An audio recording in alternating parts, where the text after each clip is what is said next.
Hello അസ്സലാമു അലൈക്കും. ഇന്ന് നമ്മൾ വന്നേക്കുന്നത് ചക്കപ്പായസത്തിൻ്റെ റെസിപ്പി ആയിട്ടാണ്. അപ്പോൾ ഇതെങ്ങനെയാണ് ചെയ്യുന്നതെന്ന് നോക്കാം. അതിനായിട്ട് ഞാനിവിടെ വരിക്കച്ചക്കയാണ് എടുത്തേക്കുന്നത്. 3/4 കപ്പോളം വരിക്കച്ചക്ക ഇതുപോലെ ചെറുതായിട്ട് അരിഞ്ഞു വെച്ചിട്ടുണ്ട്. ഇനി നമുക്കിതൊരു പാൻ ചൂടായി വരുമ്പോഴത്തേക്കും അതിലേക്ക് 1 ടേബിൾ സ്പൂണോളം നെയ്യ് ഒഴിച്ചിട്ട് നെയ്യൊന്ന് മെൽറ്റായി വരുമ്പോഴത്തേക്കും ഈ ചക്ക ചേർത്ത് നന്നായിട്ടൊന്ന് വഴറ്റിയെടുക്കാം.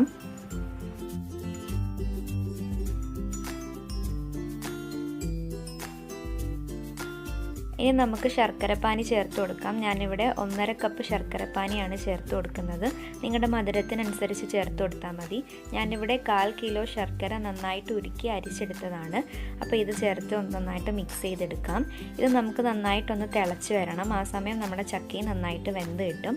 അപ്പോൾ ഇത് നന്നായിട്ട് ഇളക്കി കൊടുത്തോണ്ടിരിക്കുക. ശർക്കരപ്പാനി തിളയ്ക്കുന്ന സമയം കൊണ്ട് നമുക്ക് തേങ്ങാപ്പാൽ എടുക്കാം. അതിനായിട്ട് ഞാനിവിടെ ഒരു തേങ്ങ ചിരണ്ടിയത് എടുത്തിട്ടുണ്ട്. അതിലേക്ക് കുറച്ച് വെള്ളം ഒഴിച്ചു കൊടുത്തിട്ട് നമുക്ക് നന്നായിട്ടൊന്ന് അടിച്ചെടുക്കാം. ഇനി നമുക്ക് 1-ാം പാലും 2-ാം പാലും പ്രത്യേകം മാറ്റിയെടുക്കണം. അതിനായിട്ട് ഇതുപോലെ ഒരു അരിപ്പ് എടുത്തിട്ട് നമ്മൾ അടിച്ചു വെച്ചിരിക്കുന്ന തേങ്ങ ഇതിലേക്ക് ഒഴിച്ചിട്ട് 1-ാം പാലും 2-ാം പാലും ഇതുപോലെ മാറ്റിയെടുക്കാം.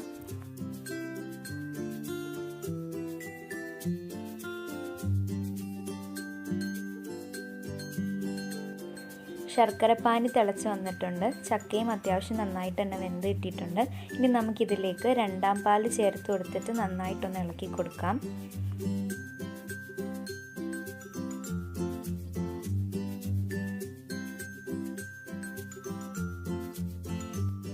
അപ്പോൾ നമ്മൾ 2-ാം പാൽ ഒഴിച്ചിട്ട് നന്നായിട്ടൊന്ന് മിക്സാക്കി എടുത്തിട്ടുണ്ട്.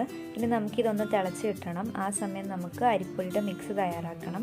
അതിനായിട്ട് ഞാനിവിടെ 3 ടേബിൾ സ്പൂൺ അരിപ്പൊടിയിലേക്ക് കുറച്ച് വെള്ളം ഒഴിച്ചിട്ട് ഇത് നന്നായിട്ടൊന്ന് ലൂസാക്കി എടുക്കുന്നുണ്ട്. ഒട്ടും കട്ടിയാവാൻ പാടില്ല, നല്ല ലൂസാക്കി തന്നെ എടുക്കണം. ഇപ്പോൾ നമ്മുടെ പായസം അത്യാവശ്യം നന്നായിട്ട് തന്നെ തിളച്ച് വന്നിട്ടുണ്ട്. അപ്പോൾ ഇതിലേക്ക് ഈ സമയത്ത് നമ്മൾ ആ അരിപ്പൊടിയുടെ മിക്സ് ചേർത്ത് കൊടുക്കാം. ചേർത്ത് കൊടുത്ത ഉടനെ തന്നെ നമ്മൾ നന്നായിട്ട് ഇളക്കി കൊടുക്കണം. പായസത്തിന് കട്ടി കിട്ടാൻ വേണ്ടിയിട്ടാണ് നമ്മൾ ഈ അരിപ്പൊടിയുടെ മിക്സ് ചേർത്ത് കൊടുക്കുന്നത്. അപ്പോൾ ഉടനെ തന്നെ നമ്മൾ ഇളക്കി കൊടുത്തിട്ടില്ല എന്നുണ്ടെങ്കിൽ ഇത് അടുക്കി പിടിക്കാൻ സാധ്യതയുണ്ട്. അപ്പോൾ നന്നായിട്ടൊന്ന് ഇളക്കി കൊടുക്കുക. എന്നിട്ട് നമ്മൾ ഇതിലേക്ക് ഫ്ലേവറിന് വേണ്ടിയിട്ട് 1 ടീസ്പൂൺ ഏലക്ക പൊടിച്ചത് കൂടി ചേർത്ത് കൊടുക്കുന്നുണ്ട്. എന്നിട്ട് നന്നായിട്ടൊന്ന് മിക്സ് ചെയ്യുന്നുണ്ട്. ഇനി ഇതൊന്ന് ചെറുതായിട്ടൊന്ന് തിളച്ച് വരുന്ന സമയത്ത് നമുക്കിതിലേക്ക് 1-ാം പാലും കൂടി ചേർത്തിട്ട് എല്ലാം ഒന്ന് നന്നായിട്ട് മിക്സ് ചെയ്തെടുക്കണം. 1-ാം പാൽ ചേർത്തതിന് ശേഷം ഒരുപാട് തിളയ്ക്കാനായിട്ട് വിടരുത്. ഒരു ചെറുതായിട്ടൊന്ന് തിള വരുന്ന കാണുമ്പോഴത്തേക്കും നമുക്ക് ഗ്യാസ് ഓഫ് ചെയ്യാം. അപ്പം നമ്മുടെ ചക്കപ്പായസം ഇപ്പോൾ ഏകദേശമൊക്കെ റെഡി ആയിട്ടുണ്ട്.